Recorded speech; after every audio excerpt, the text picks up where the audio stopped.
Benevi sunu benevi nyonu mina don do me popo wata do mikuru nui wa miton pataki vive ke basi donu ton ere donu nui wa vive lewe na do motemolo tumo nu ke basi siso akon henu le ton henu le otan eton le alopa akoyin yeton le manamana eton be mikanyo ya le basi akoyin ni le na ikanu mla gbon lo henu do pro poton wa mi so ga monstre son nui wa ere basi donu ton ere beto egbesin azanji to nui wa miton basi donu ton me minai henu da ho ke basi a holu kweton da holu po ke basi ala evinu ke basi wezanu ton le beto egbesin azanji jono eton minai wole ke basi o henu yeton na enu mla egbon lo otan yeton le o sunu yeton le o vi yeton le na ekateto egbesin azanji lo mechele minando mi do nui wa donu ena de le popata yin kongbe na mi wule to nui wa mi to eme mo wa mi ni ipon o henu da ho ene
Nous va donner contrôle la lopologo mina vodondo mito nous va mito ekeme nous va donner minendo dodo siso tan henu le ton alopa akonye ton le na eno manalo le basi ogbesu kheti henu meton lopolopo nous va donner mi sogan pon na do motembo mo yewle yi e basi henu lopolopo ton be mi me po dinvie le kheti to nous va pon to direkeme minado na mi me patake basi akohenu gan yo me basi a holulewe ya ala jami ya kabi mi tinto rondomesien alioji mindo jiroje so gangbon ni wa eheme mina kadwa mi ndo mi so duro bo so duro ngolo na wi wa ejanwe kabi to ko ho dali kabi to ni ho dali janwe me ro kan mi so gan hule ba si 95 45 31 16 polo 97 64 00 15 nous wa miton donu mina basire na mi ule unando motemulo tumo le rebasi autant o renule so gamo dona yewle to beneto mitolo blebu tome halopologo mitinto a holugba daho tinto fiebasi dogba pataki fiebasi afame we mitinte to bonu kan lo mepolo a holu atonto reyin bonu tonpo kabesi mi kan webio ko mi ton fo ganji na mitena mi lo kabesi mi to kanji o ma to jijo ya mi to pe mi mo mi din vivi na mi gba o c'est ça halopologo mi jiro mi do mi le hia yo me basi ye potin to pataki basi ni wa donu ton ehile ela iro mi ro kwezezun ujigbe alochewo dede asinpo dogba afame tonji bo kaje me awe godo bore bo me atongo di bonu kame ba sin ploka yin bonu lo sin asinpo to egbe bo kayin alive wezenu alive wezenu we mi beto egbe si anzandi nu wa mi ton ina sen lo alaye vidun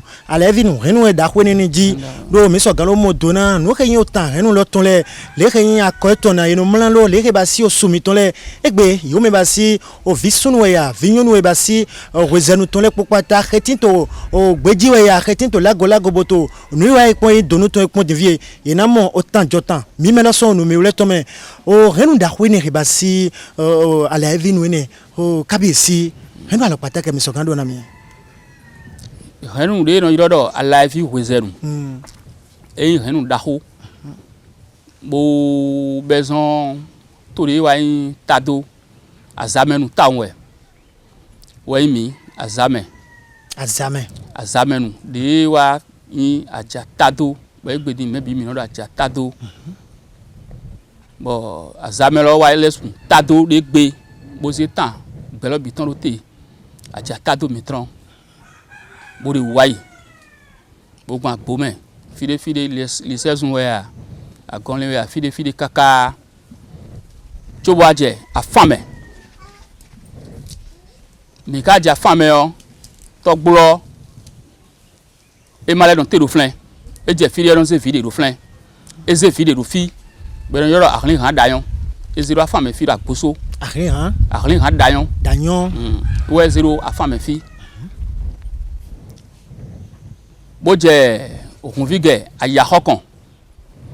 bo ze dzoko do flɛ bɔn dzoko lɔ wayin vodinɔ de gbe ede wayin flɛ de ohunvi gɛ ayaxɔ kɔn bo ka trɔn flɛ bo lɛ yi yɔ vi de lɛ gbado mɛ de lɛ gbado fide mɔdza de yɔ bɛ zɔn dɔn bo dza mɛ de do savalu mɛ de do savɛzi dɔn ne mi yɔ dasazi dɔn vi de lɛ de do dɔn bɔn fi ka wayin ahɔn etɔn kpeli lɔ wayin zungɛ lɛ wɛ mɛ la xɔ de su mɛ ti tɔgbe ala yɛ lɔ de su mɛ yin dagbo mi tɔn lɔ yɔ tɔgbe ala yɛ bo yin gbetɔ dzɔzi vi tɔgbe ala yɛ lɔ ewa yin no te do zungɛ lɛ wɛ ewa bɛ nu eko nu dodo ala yɛ vi lɛ tɔn nu eko yin hɛn nu zun lɛ bi yɔ edzo de lɛ do fi kaka bo yi amɔ daxo lɔ de soɔ zungɛ tɔn wɛ ewa ze do tɔn zungɛ wɛ yin ko daxo gbe na ala yɛ vi nu ala yɛ vi hwezɛ nu de eko de bene kpodo to le fo godo le bikpo zunke wa yin ko daxo gbe bon mi ka de zunke flin moja mi gbon fi edeji fi o na yin ko da gbe do mi la xolo ma idoro fi e ma be le bi do fi eze ni le do fi vodun de timbo bi no yoro afi eze vodun afi do afame agboso bo ka je kun fi ge bo no flin bo chobo wa je zunke lo ton ko nu gegede bo yin alive le ton bon neji mi kpatse do taun lɛ mi kpatse do jɔdzi mutu yɔ mi dɔ jɔhɔn nɔ yɔ mi dɔ akulupa nɔ yɔ mi dɔ alaɛ nɔ bɔn ne mi yɔ wa bi yɔ mlamla zi hwenuɔ mina mla de lɛ bɔ mina se do mlamla lɔ mɛ bɔn tɔgbe alaɛ lɔ mɛ de yɛ bɔ oyin sun si glegbenu sɔn kodo xoxo bɔn ina dɔn de kpekpe xo de fi de kpe tɛkpɛ to xo de fi de yɔ ede kpo ema sɔ ablo. Bon, au togbe alaye ne horomite hebasi togbo mitole o hwegbe fi emite din vi a holo hwe emite din o jan yewle suno kaka ya wacho mi ato flin din kabi o fitewe yewle yewa no o fi de ye no taun de tronfi bondo e tran gboso ba je kun fi ke aya hokon fi de lo nko yo ne le bidin togodo we ko de so de fi le de din togodo wo gbozin godo ewe do ahwan we na yo melenu di kemuno zan gede ya ton wo gbozin godo we mi ka moro nu wa mi ton le tawon e ba se do gbe yanji podo to wehupo ji podo glepo don togodo me bi no dai togodo me no de ka no togodo o we do me khokhole de togodo ko chibo mi wa ja gede e ja ge togbo ta do poropo je mi ma pe kakabo mi wa do yin o fi le jeto ena chira mi gbawo ba mi ton e ba si kabiesi do mi na mo do ye mo no jeyin nejen no jowo chobo ye do no jeyin e do ala evi e te do etegbon flin ye so do kwezen we te do etegbon flin mi so ga mo do na o me dokun ala evi ton lo iran yo togbe ala zon tado yin kolo togbe ayin no yo lo don kwe togbe ayin lo ya ji togbe ala bo togbe ala ya ji gbe tojo bo gbe tojo lo wa do ala no zin kun ala no lo we ya kan fi kaka bo ajodo ala no ka de flin o we so ni aje kwe mi ton gbede gbedin o ne ase ala no an se vodi no bran se akupa no ba se johon no ton togbo ne le ilegbe sun pobo no wa ton le bi de po egbedin ne do ala no mlamla lo mewe ene le bi eno ai ton de do nu hoho we bo ena monde yo ala no si jan no mode ni amuro dai hoho ne betojo bo no fi kaka eno atron fi ganji e ka atron fi o avore no se mo no blo betodo na avolo dai egbedin we mi no ko afoda gbaji ino ko afoda iya me ro posi eno no bo melo we no de avolo ton donc était donné pe bo ina do jin lo pon mere je blo ne de video ina mo ala o asi eton ina mo de we yo do ala evi hwezen donc fi wa je mbo anyi hwezen de e ya ti mi je friend mi na le do mi do na mi halo polo donc de iro ala no do ala no si we no mo nlodi utu yeno mla mi lo a live huizen a hauleto a vosato ma gbe meku ba vosato jewe donc a volo dantamede bo wisi jan yeno modi Usi nya no mate. wisi jan yeno ma volo de e sero peto jaide fi de pede yo e moro e gblengbe yo agbana wa do dairon da hulonu ye dabo izan yeno le asejo bo le dade fu bo le izan donc comme me mi bo ne do mi ni e ma dai hun Ama de hu bo huizenu wolo. wezelo aweji de do ne tan wa de yi tan no ablote wendenu me khole ple saimbo kono le me ro kono de khon tonton bo khon de ton me ro poton e me de wa gbedin yo me de hina jile bo de do e na jile town bo to ra mo do mele e jile bo mele hina jile bo e ton de na jile bo ni ai khon ti agbede ji anti yo ne akenu le bo do lo we do rajo donc e kawade tade me bo tan do polo jan do mo ba wi to le ko korona e wa ndo me de le do alai mo hobo weze alai mo hobo weze Bo huize. sadi e le kwegbe henu ho do kakabo wezin fo e kon monja mi me de asan bo kono lenu o alai no do ho bo weze do ablu do bi gbangban bo e ma do kore pepe akonte wo konte yo e so mo hwen fora nukun wa e ka de pe de gahi wo lo me bo dioma bo hwen fo eton le hwen fo ton e ro wine e to gomi ton le sin ku e we sun bo ne ya do aga ho menzin ason de gbe yo ala vin le de nukun ya aga ho menzin ason me be na do khona aga ho me bo khawi so na yi gbe wo na se ho na wade ji yo e ne lo e de Be endo mi do mi yo ndo yin donjikun je yan donjikun lo. ma yo nkan ton fi mo ko ma Ai, ma yo nkan ton fi. donc sien de nu keke me bon mi mo dai me ko no ten ache pon on de me ro poro do e no ten pon donc on lo zin ko me ro poro no jeri ho lo e zombo yin ko lo e yiji be no do ala mo ho bo hweze ala no do ho bo hweze Mo nu ko lo e ton bolo ne. ala mo ho bo hweze ala no do ho bo hweze Ala do ho bo huize. O ko lo ton mi ko pa lo ko na ka bi si na mi. Do yedo me ho lo su mi le su le ko no do lo do endo e jivi we vile un kwegbe vi dodo edo na nyo tan ton ayo le mi kwile vi na mi o ala evi e do ala evi huizenu le mi na ndo hende pepe o ne konja we kwe do lo kanu sinsin vodun te ka henu mi tonton vodun de henu mi tonton town bo yin vodun kweton de pache do kwelorun bo avon ala bo jivi de lego e yo vodun ro kwe clembo kwe clembo vodun lo patel ma o se yin ko ni pon e do mo han alo itonu pon bera ko lo vodun we me fi bi mi alo itonu ame to ro po na me to na me na to do po fate do ko ya fetu ya fetu o me le vodun mi wa vodun de yin kwe clembo lo wa yin henu vodun lo bi de pache na live le bi vodun lo wa no mo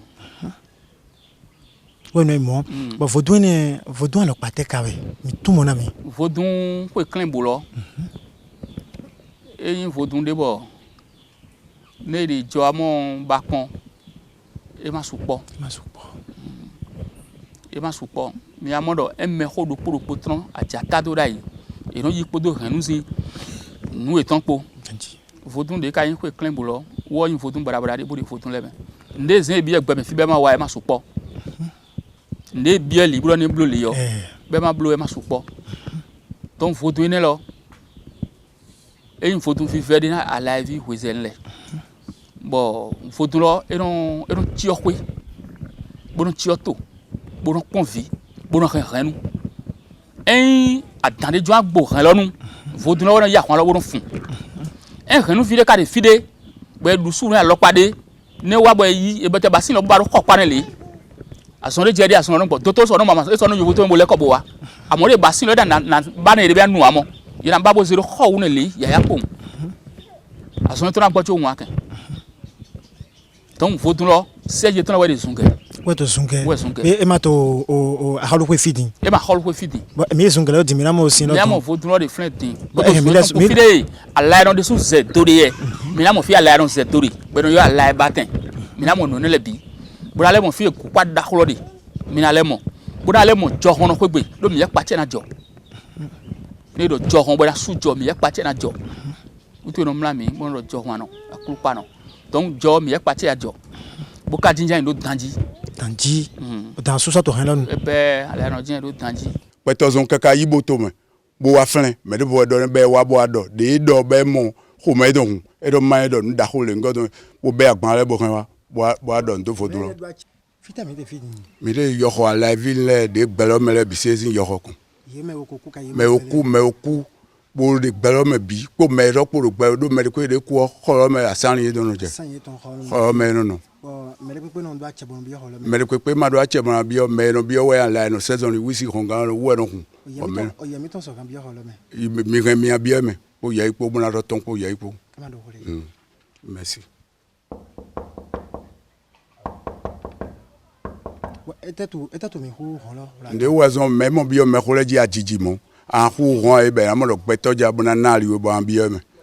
bo endo ka wajo bo flavu mele ma wa hu bo bi me lo abi me aro e monde amalen no na pacha fi de no pacha me de mando hole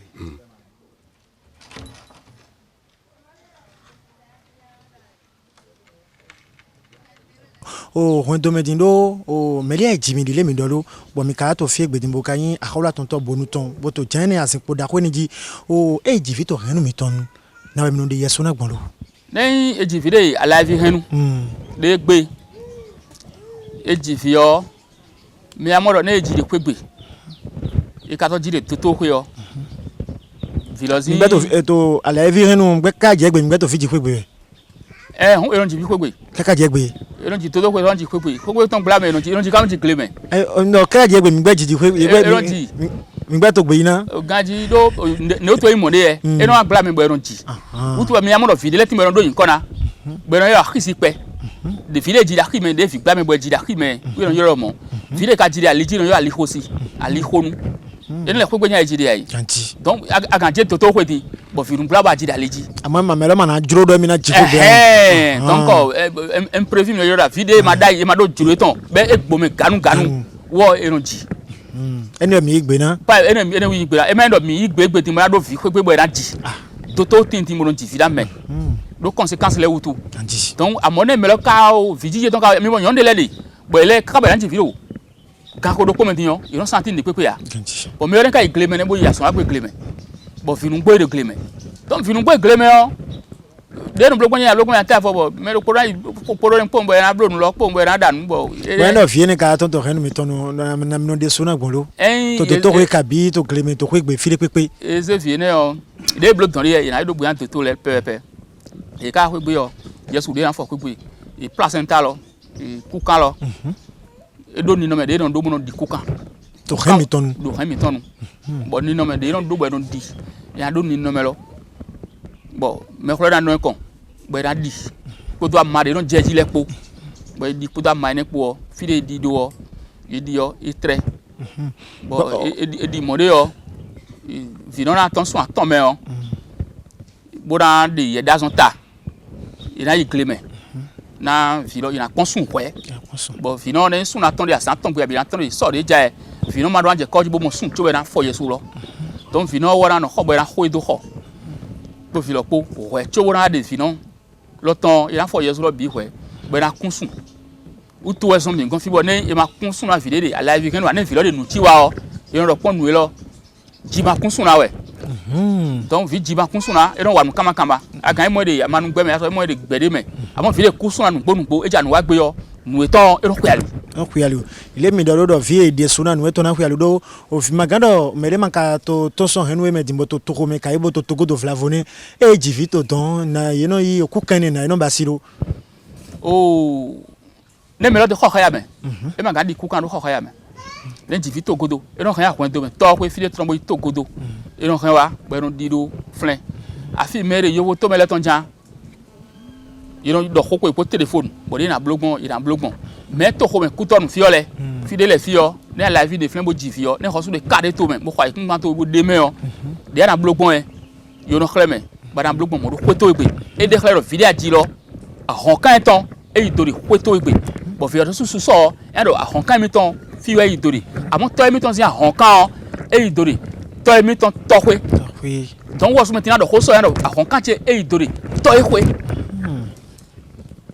amo ko ya to de no di placenta do ko ya me o wo nu yin ya we e de filosin gbe han ple we wa mi gbena ala lo je so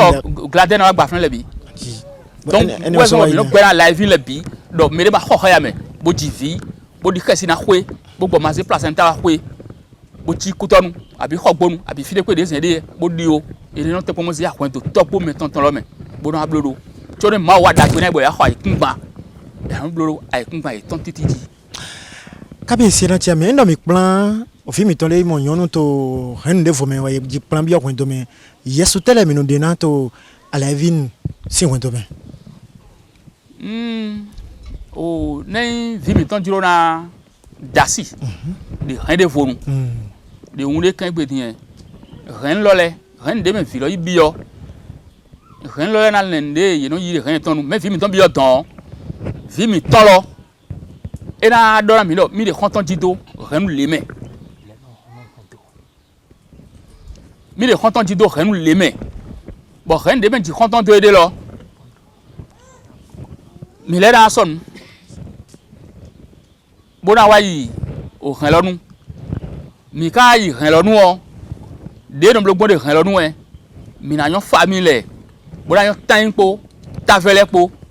di quoi puis. Bon, à y a fort de flan ouais. Wache wa ina wale agbande yi no yile do cho mi na yi hwe o mi asonu kleunde bona yi do vi mi tonpo ye jiro na mo ide bo ni family le mo do khenu mi ton ma to da khenu mi ton ye he na gbe amone fi lo kan mere family ye he na dabo tu klade ma o tin da yi ya ina do eyan de mi wa do eyan vi mi ton lo kado bo fi ton yan lo da wa bona yi gbe do o ye kan konton wa gbe konton to ezi mele di ka wa yi do fi ko do khona maison da iga ene e bleu na bi wo ye se de lezin gbe yo mi le bleu na ile na wa kan nde na agbana e we ndot wo mi no do egbe yi na wa kan bo mi le ra wa sonu bo na na gban ene mi don bo te na gban bo mi ma pe bi na e de klaro khenu awele ko cha to po bo khenu awele o ye ko to vi no vi bon o ndo mo mi plan yawo yoyo wa hwen to me o yesu tele mi no de na fo de tele mi no de po me ne po ne no yawo yoyo le wa ko gbele yawo yoyo bi okwe de alive henu de gbon koko wa hon gbe ade fo gbon pele pele tin mi ka de wule po ko do de o lo sin sen wa henu mi ton gege zian fo ikoto de yawo bi okwe me ko na ko de na yawo bo ko de na me po yawo po zon le mele wa yi yo nde vodun mi ton kan asi mi ton mi o se do lo be na si mi ton bo vodun o yon yon le bi okwe le gbe yon de ka bi okwe yo gbe fi yo era do nu home te do era do na su eton di home e we nzan to nu zin asu de no do no ha be na do asu ton do do de ama o tami da ya dipo jakipo mi yan mi de dipo pi epo mi yan mi de yan lo na ya le bi e do bi e no e sun lo le igban lo na do bi e do bi asu o kere kana se me de na se ya bon de do ene ina gba kado ene le e wai amo mele hun ma to gbe o mele maka na ya kwe ne ya na yiwo donc mais de lo yin gbole wi no pombe no e ma do na dogbe mele e ma ka do na mele ma so amebo na kwebe da yi do fi ele wutu we ni e de afo yin do bo mo mele bo no dogbe alo mele na kwebe yi yo fi ton kwebe da continue fi lo na be azon bo fi lo be azon ason bi be fi lo ton we na don lo be na wa ifotun kan lo e na wa ifotun kan ton e lo de ko wa su pe godo ele to son le de foto godo na ko gbe ni lo flewe ja ko mi bi do gbe flewe tan no le de na se ko bi de lo ko da so se ko mi dai allo o tan no awe kun do ko mi bo e do ko konso dai ko lo ja tin ton je tan no le bi se ji pe ba endo wa job mi do man don ta fo de jina mi blobo le mi do nyolo na don we ko do tele to ahule mele po do mi o de ko dia we ni nko ogbon sun sosoleji mi eno sun no so se ne be ma yin ne bo na kwa wa ne do mi ka so na gban ne yon ka wa so wi bon ne o to we ma kwa wa e we no e ma yin hole no e kan we we mi le ton sin ma yin jonjo jagbe ton le ne mo no se hole le o hole no e kan we wi ton e fe wo amode o blocho ba mo do me here na yin metintan de lo ando ho ne amo sugba lo so no bon ne ma sugba wa bo ka ti de la ti jan de ko mi de me wan yin de wo egbonfo de ya o yi gbebo da fo emene yo mi ga de se ko le won yin lo e no go afolo godo pele bon wa ma gba fo do de wa je godo na ni lo wa no gba fo godo won go afolo godo e fa ndo le mi na ndo mi gba mi ko pa lo pona isisi lo fi de mi de fi yo de me khole wen kaka je fwe mi don ne adasi de hen mi don de alive ana se wa khia be na khia khwelo be na khode ne de fi bona na nu ken be na sin nu ken yon si don de no sin ani e da sin ne ye blo ne a wa si we lo po ito go de pe mi yo photo me bo je don bo sun si de po do ko fo dun mi don la ren e la ren de don de ren don ne e wi popo sun lo popo ko me wi adi lo mi de me da o de mo me da o ti o gba kun le e ti o nu le o ko kun onu le o ta gba kun le bi e na dido e na de nde ma pe me fi be me mo le na bi mo e na ku bi to me to nu nkonko le mo tan ino mi do ye na sin do nikan yon do e lo yon lo je yi o afodo gbegbe bu de ino so nikan lo e mo tun ara tun e no kan do te me da o no kan bo am no tun wo e so bo ni ai blo de pepe ena kan we do te bo wa nu nkonko mo jawe bo won te mi do bo na yin ya o hwe lo gbe ton le bo ye ma lo a da fo ogbe o kaka bo ye na plan e wa fi nko yi de mi de fi din ya o de da po mo ngo gbe be e de ibu apo kan gbe akore ogu de ko mi dan e no kan ko ayan lo e te mi bibio yon no epo le din yon we ma ko be e no asen ne ma blo mo we me de epo le yo yon de no jori kan lo nu ne me de dos tin le a ho si lo don le you know gbo pa ne mo gbo e no pa po le okun no je tin ton ji be no ku e te mi bibio yon no le fi yon de epo dile bi ni ren de bodo mi so fo su lo do tori de mi de din e je si se me e ma fe ho don ji ori no wa bo gba o amo agba po ku yen na yan o de a da po gbe na agba po ku na yin merci na yon de na wa mo e na chi ami egbedin mi mo do mele no hona windo henu me ton le ye igbe ye mo son dina no ko ye mo son dina ko wa ko igbe ba e te to wezon kabisi o ye de ado ko da ho e bo de commune bon to me fi de nderi hande nu njori do yi alive hozet bukari azinpo dogba afametonji azinpo dogba afameton lo e ka yin to lo sin azinpo re gbe azinpo reconi de yi azinpo central to lo ton bon to ton azinpo lo jindi nde ndo do han me nya ndo do akode fu de po bo do wi le me bo kono do jin lo pon dai wi khasitin mi lo fotun le bodo renu fotun mi ton le ndo mo dai ton renu fotun mi ton le o mi no do ren to de le do fotun de le kon mi amo do ren to de le na de gbe do bo de wo wa gbe ton e vi do poji be yan si bo fi lo ka to ya su pe o e ma su ja su de bo da to de so e ka da le de ji ya e ka zedo ne khode ni fotun kon bo no vi ton pe fi de je ne pe ne zivi e yo kho men kaka bo tonu bo yinu e ja su mo gbe e da su jo asu o de ja si da gbe e da si jo asi bo e ka do ne henu to de gbigbo jina kan de kho men ne kho de na viole e kan do kho de la gbe na vi de nu o yona le ya donc me de votun kon le wo no do ka nyanya votun de su henu votun mi to de manya pon ni abio fi henu votun ya nawe abio jido na nawe alojo ya izame bura dina baka o BPC konku ya bo bioro henu fotu mi to mi khodero mi basin kan ro ne edina mi jawe yo mi na wa bo na pagbe ne e don blo bi amo me ka deji lo ne me lo yin gbeto nyanya do hen to nyanya le so bo fi keke honje pe do nu fotu ma so asia fotu se o fotu wo ne se wuzi ason we no wa ne do fotu blo le ne a o fotu le no du nu le ya bo hen to ka se nu le bo se ro fotu oti bo do akano me le zin fi we se nu le bo do man na we ya amo di yo hen to nyo do anu du nu le ya ma amo melezin fi yelo mi se nu le bo se joawe e da o video melosin ko gbeton e melo kanu pon e mo ro kan to mi ton le godo mi ton e hon ka e ma hon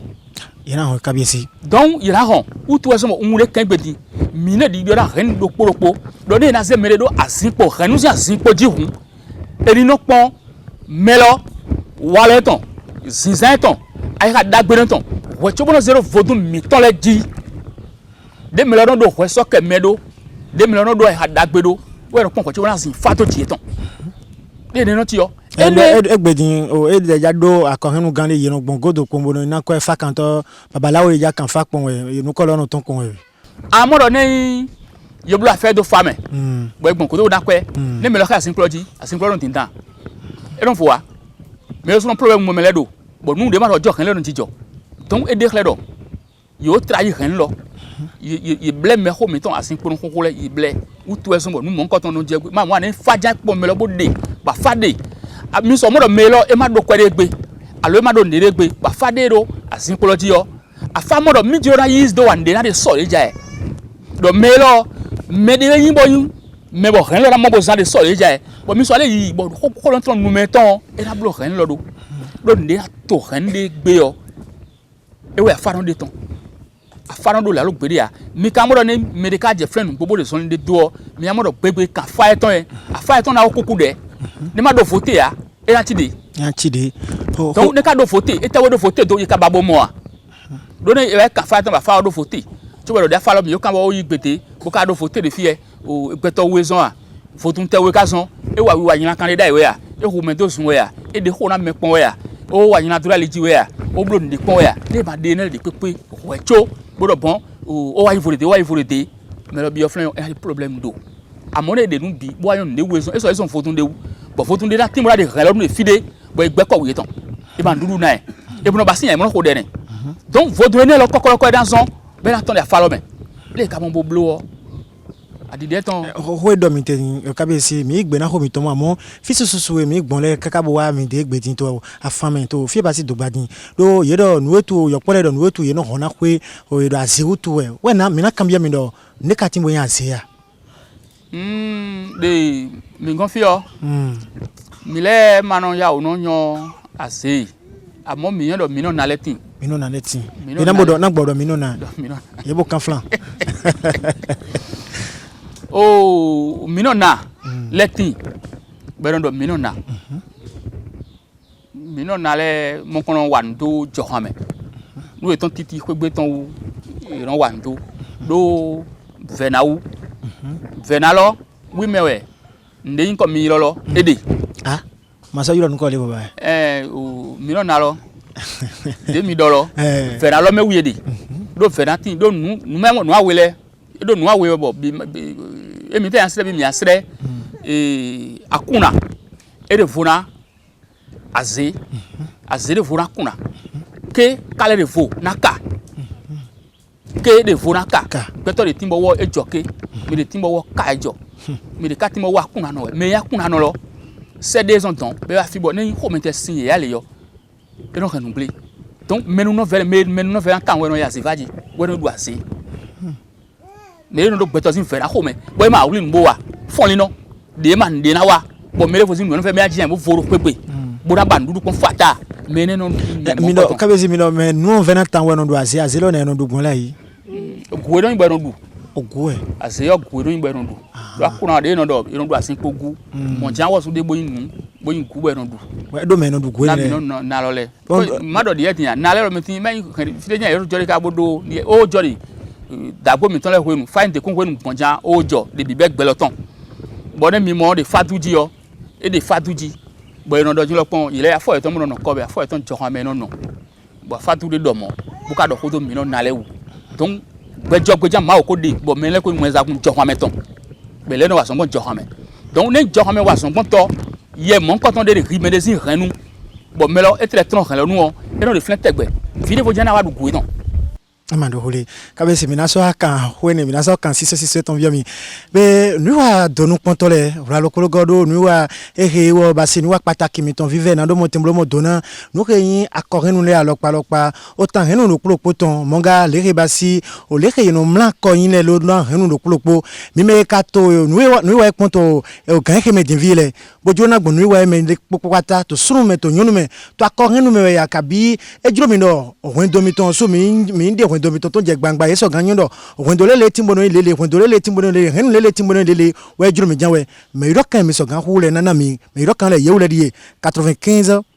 45 31 16 polo 97 64 0015 mi hu alokan we ni le janwe file ko gbe mi gwete janwe mi na wa bona yi mi we henu mi ton le osu papa beneto blebu gbolo me blebu ina mo le ino mla henu mi ton lo akwe ton le ino mla lo yin ton le ino mla lo palo mi na do ya gbolo me blebu mi ka so juro na gwalo na wi wa yi janwe to nu yin daliwe ya to hona me daliwe ya to kwa ko daliwe ya mi so wa lo kan ni janwe mi na sosio o yiro mi wule o kabiyesi mi vodon do mi wala lo pologo do henu do polo si anye ton vodun to fe no do su ye mo do su na henu e ba si ala evi we zero ton osu eton le no e ve mi to henu no me le mi so ganyo ye wule nu gege yin su de henu bo ye mono de gbesenji ye mono blo henu ya si suwe me mono ba asi de khome na mi e mana yi bo ino ko sun nevo po bo na wa hemi tonu bo na bla si na mi e mi mate yan na san pe fotun no de kle bona fotun de do mi de lo mo le ro bi yan to fini be yon le me bien yan bona yi fotun ja nu wa gbe yo agan de woda atoji tin bo mo kan jo de me ne blo mo de yawe an kan ko bi yo wo mi ton le antin tan le yamo bo nu eso mo wolo e ti rouge ho dum tan poran ko aga da sin zon tonu bo ja pegbe bo mo wo sin lo mi ya aga i ho am zame bo ku bi to de kan le je yin yawe ji nei ado suru e de yawe an ken mo do ho do ko nu ho so aken mo do ho do amra yan bo nyi lo na je ho do ji do nwa nu yan le e ko jo ko mi owure le pon popo we so bo nei sun ke lo we mi do nei aje sun ke lo ti yon fie don do poropo de e do poropo do ho nu eton bo fie yon de blo nu mo ko ton fie no wa de lo ni gbele to biro fun do han lorun mi ka do fodun afi do fi da femme fi bo eno ya hansen kon da fi kon de fodun afi kon da femme fi bo me de kon la fi ma femme fi le bi o fodun afi kon mi no yi de fi nei mi je polo kabi sume yon de don de si eno yi fodun afi kon yo so ni ko de flen lo amon yon de ka do nu mo ko ton si yon eno yi fodun afi lo kon bo afi lo wa de to nei lo gbeto na bi me de don lo sin pe po ne ma do bizon ko me a e je flan a hanzen ton we mi no bi a hanzen kon a hanzen on e na ho a amone e ka ken mo do bizon ko me on a hanzen to la ko mo no je bibi ji da lo mene a lori abonu eton ba hanzen na tin tan mo bo so do tan ton e de claro me ne on e do ho me ne ma do ho me a zen no dan zen no buji a no ti churu en de ka do ho me lopo we zen lo dan mi na go ya lo yi lo ne e do ho me fo bo zen lo dan tan no le no asra wu ne bo na be afo eton le do ndile po bo yesu de po le yino afo yi ne bo ifo yesu ne fo bo le wo ne fo bo mi amado we ton godo o so asisi no le gba si eton yi fe na ko afi asi eton yi fe ino ayi le ka momo yon lo ma so aso do televo ena mo de mi do te himi na so donc e so eton no plan yon defo de yin kwesi defo le bo me do jo bo jan do dai le yesu no di kesi bo etele so fe mi logo o to ndudu sin dali eni le emi pon bon de ndudu sin dali yo o we videle ti bo no ve mi bo mi mano ya ono du ala vinu madoranze wu do mi yome atinde timbo yin wu mon china atin da ho de we bono ala vi madoran to mi yon ala vi do mi yon e ma yon gbe da na gbe du o e ma yon o vi de timbo no yo la pan o vi ne le dudu o e ma yon isu dudu we nu kekele de bo me ho de le so de bo ne ya din na kan ho bi o me ho e de ya we bo mi na le sede nu eton do nu le yo nu le ne edu nu le su eroyin donc eroyin su bo ne melote blo bo ma yan ya bo blo abi yeze bo blo na vodon no dekle vodon ka dekle o yino asra wu na melo ne melo kala yin mede bo le yi wa nu yan ade bo do kanu vodun kan na le fine donc ali de nous ali yen do egbedin endo fiemite din kabiyesi do endo vlavo o akosi eta fafo jina mi janwe ko me gbigble mi endo o yedo o mimlan le do no mlan o asule to ho me kabi o vikpe vi ejidin ya vividin to rendo ko me do mimlan ton le alokpa eno mlan mi ton le mi so kando akole le na mi rochuwe na mlan akoyin mi ton na mi la vie wezen mana ton de remi tonu ne don fifi la ren wendo ne asu tron to ko me bu wa pepe bon nyon lo nyon no ti osunu nyon no sunu zi nle bi ne asimi tole de ti do alive nu e bi ko gbebo ko be ma hun an papa mi go a eyi sin cheun papa o de ma ko gbe henja nja bo e de nu molewa be mo lo jan ko asumi ton boya adahore do ko be no son ton ni bo wa amoro ne no zan de bo se sin football le bi se fo e na blood pe fi de flen bo vi pe fi se ono be a fi yen de be na se fi lo ra konji bo la je mlamlanji adangan mayinu ahawuleto afosato ma gbe me ko afosato an safo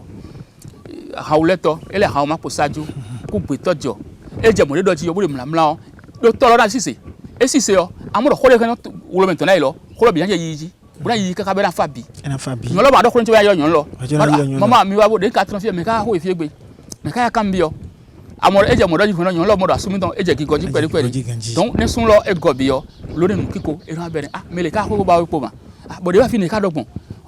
mi o danu a ton mi mo do e de ko me sin die sun ta mene o ya o le file be o mi gamlan lo le o kabiyesi mlan lo di mi so gamlan lo monami o ina mla Ediele mi no mala kazu mi dogbon edie mejele mi ye tolo filebo akwendo me ko ye no mala e akolu kwezezun edie mele dogbe to bodo yara we ba luna bi okan to me enve akosi le no mala kwezezun le bodo mi no toji ba mala kosu anu mi e ame mi manu makon e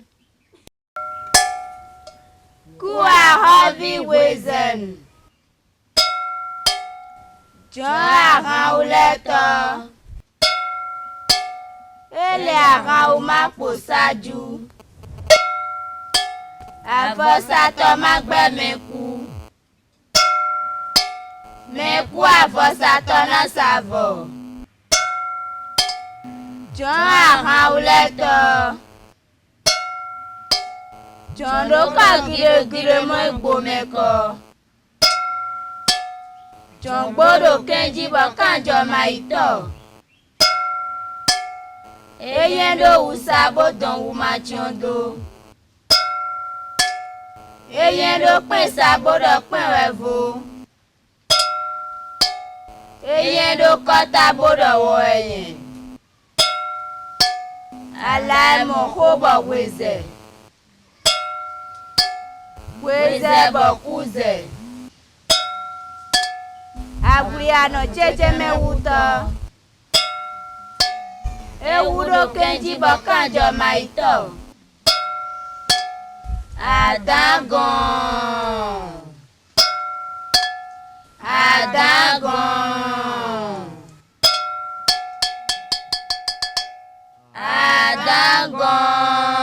mainu le no mala kazuda when ka kozu odone ba kozu odo mo chobole adayin ko no mala kozu odo ene mi no to ba se adayin ko me da ko no ye mejele mi bu malanu makon Weze Zumba Ujigbe Tajigbe Ujigbe Tanjigbe Ujigbe Kini Jigbe Ujigbe Zojigbe Ujigbe Asakre gogo no kan no hube amamenu jakpata jia Ejiu Zo adano itakwe a Zo itakwe bosingbe Wezezun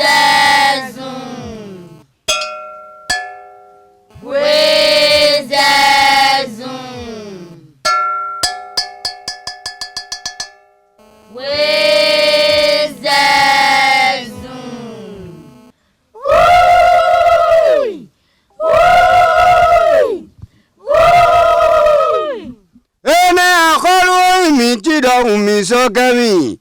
mi le ro ganji igun mo jara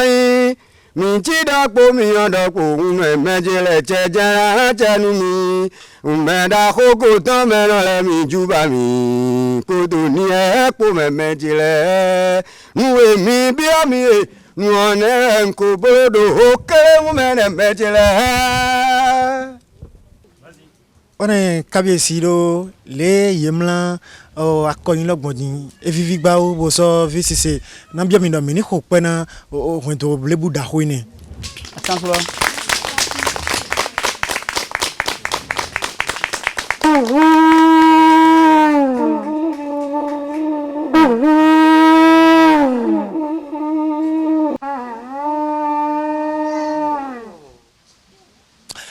Kabiesi. Eyo mina dondo mido mi va vivre nous wa miton darwe tonto nous wa miton basi dono ton eheme be o vihe tinto gbele hey gwe tomele to vlavolile mi kodoto nous wa lo medo do gbon nous le dali kabi me khezelo o vodun le kondoni sogano yawe kon utu we ze o kade kon we viene le torene utu dimbo on lo gbe ni le bo majuna go wa gbe be wante mi do bona ihlan yo me viene le rebasi ala evi rezenu ton le popata. O kwento me mona wa yin to vide o kwento me nu dagbe o kwento me wo ran poko to ran vi do kwento me we de su ran vide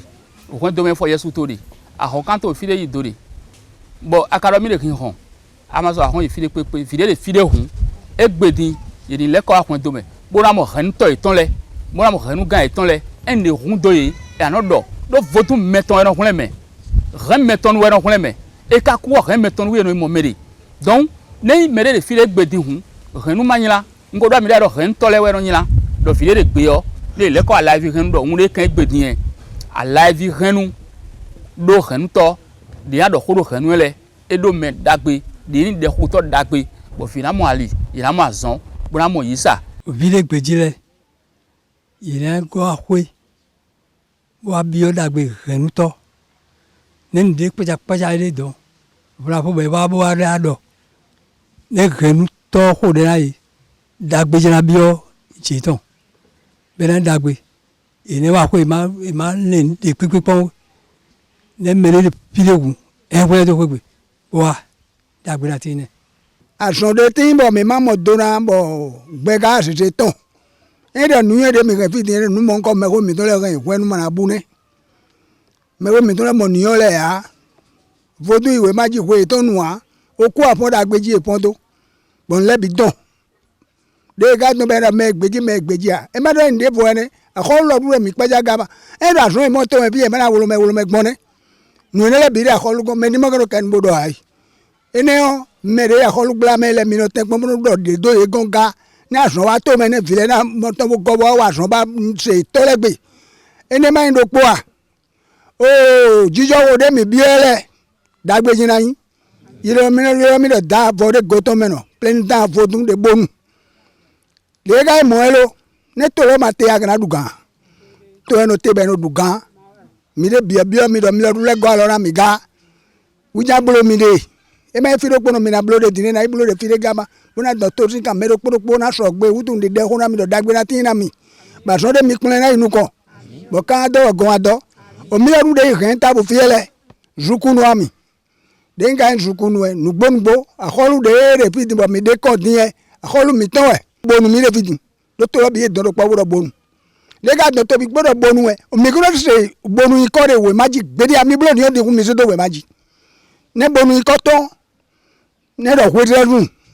po ma ko ton le po ye se renu daga atia do radio ko ra ni no do bonu a o to le bi no ka me no ka bonu gbede a radio no do gbede ya kone o ga gbon me to godo mi ga to lo me ga ba ika wa ba yo me mo no yo to mi to yin atia kone o ga na do bo da gbe na tin bo ka do gon ado yi na yo gigo ayon mi ko pelo pona yi Sa Majesté mi wa vonu wa mi to do mi we he na mi molo do nu si nu wa yo de mo e nde bio na gan de do pe lo line de zero te line lo ma cha o kwento me na pon yi nu me se mi to na pon yi mais c'est le thé bodo point to na inu kon do donu sin point to na inu kon e la chela donu bo la chela kan de ko le bi bo dagbe na tin bo fifa na tin na mi nu wa dagbe we bo na de yi kaka vie na pe nu wa lo sin kan bo me de to godo fide bi na ka lo bo yi nu wa lo bo nu wa na gba pe point to le bi me bo mi na gbon ren le bi me bo na yi ren do ko posin tan mo na yi mi don do me popata na jono mi ton mi yo me so ba si mi wa e pontole be mi wa vivonu mi wa o mi tonton mi wa donu na flemi do renu da ko ba si ala vi wezenu renu mi wa mi ton re ala vi wezenu we mi to mi wa mi ton egbe to me mi na don do me popata mi me no pon o mi wa e ba si donu ere be mi me ka sokpo we juro mi jan we do mi ni gbon mi wa si donu de gbele pepe mi no do ya malenu mi ya o gbele pepe ko gbenu juro mi no doto renu mi tome janwe mi tek pombo wa lokan il est 95 45 31 16 polo 97 64 0015 e mi so juro na gwalo na titwere so gan lo do nu kon yi janwe to kwa o dali to nu yen ho dali kabito onu plo me ho dali janwe mi wa lokan re mi na segbe mo so sio mi ule mi na don do ro propo mi ule ton azanga gbe ja mi na so to ni wa lo levo mo polo akorenu levo ati renu levo po o tan renu le ton le ba si akoyin ton le no mlan gbon lo popo ata mi na mo to ni wa mi ton ba si donu ton ekeme mini boa oje mi na ma